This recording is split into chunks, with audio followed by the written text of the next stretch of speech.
Hey! Okay. Today, I'm going over what you should know before you buy Animal Crossing New Horizons in 2021. Let's go. Okay, so the first thing to note is that updates are still rolling out. It's not too late to get in, because the next update, as far as we know, has got something to do with Mario, which is going to be really exciting, because we haven't got anything like that yet. The closest we have to that in Animal Crossing in the past was like Nintendo items, which in New Leaf you could get from the fortune cookies in Timmy and Tommy's shop. But now, we don't have anything in New Horizons, so maybe this update's going to add that in. And I'm hoping we're going to get Brewster soon, because that's rumoured and been in data mines for a while. We've got Festival coming up. That's super soon. So if you want to compete in that, get the game like today, tomorrow, because you're going to want it. Because it's going to be a great event.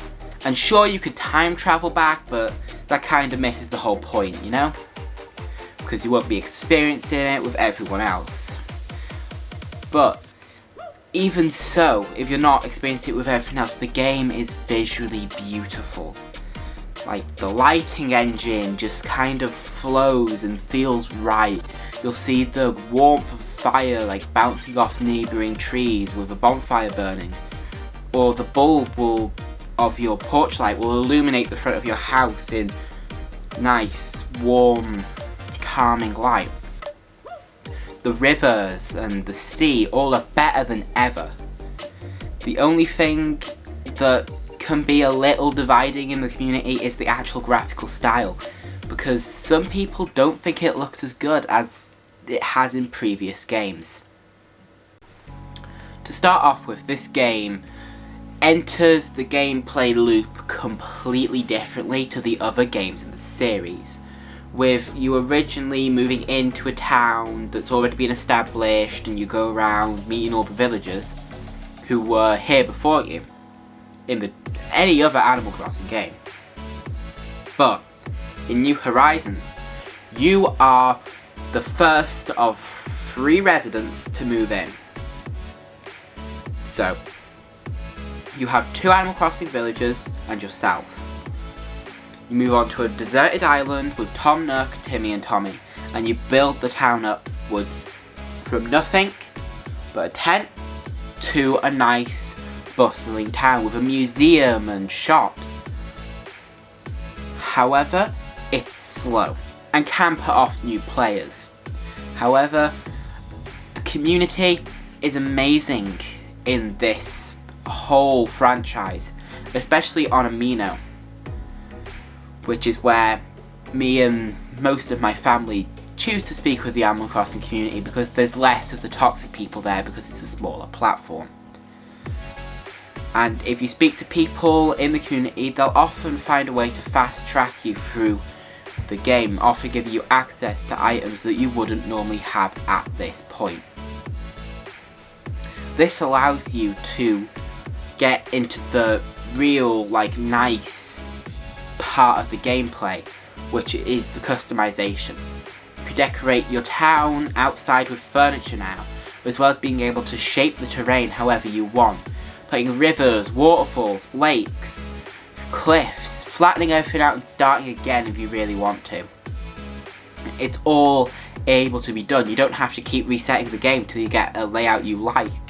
You could just start, enjoy the game and shape the land around you yourself,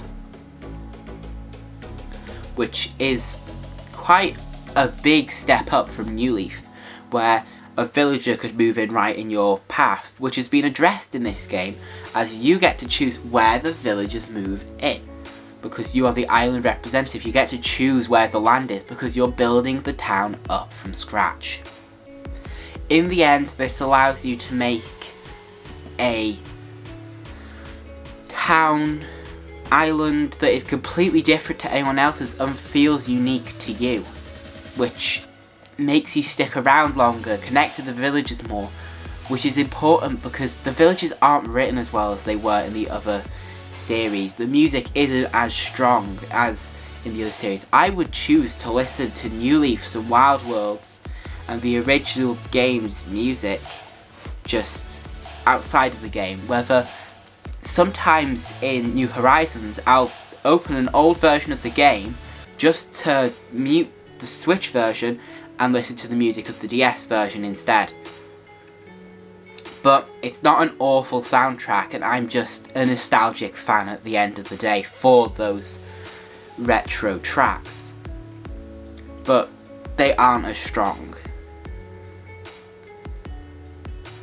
The game does make up for this in other areas, such as the ability to go exploring other deserted islands around the world with Nook Miles tickets, and you can collect Nook Miles, which were never in the other games, which you can use to buy Nook Miles tickets to go explore said islands.